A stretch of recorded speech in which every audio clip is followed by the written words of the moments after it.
Anne yamuk. Kana op diyeler açı. Anne yamuk.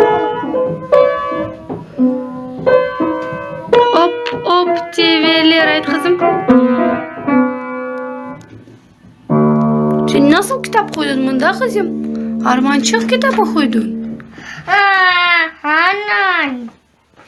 Kana ayet çalçı bakayım bir Türk. Anne ya kuku. Yaxşı çal türküçük. Anne ya kuku.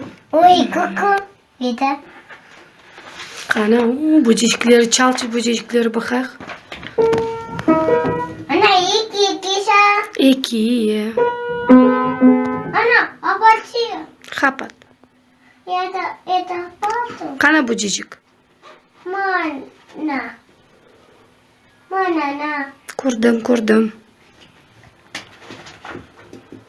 Bunları ne çalacaksın? Ne çalasın bakayakçı? Oy nasıl güzel. Anne yeter. Güzel. O da yanaşa böyle kimse yapıp olamaz. Ana. Bunu çal bakayakçı kana. Ana pavuçluk. Pavuçok, oremçek. Ana uyuyacak. Ya bayış Kana çalçı bakayak oremçeçiki. Ya bayış uyuyacak. Ana ya bayış. Korkma o kiyatta.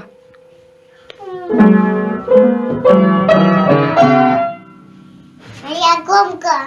Atu gomka yeta. Eta gom. Ya gomka. Küçük gomka. Atu gomka yeta.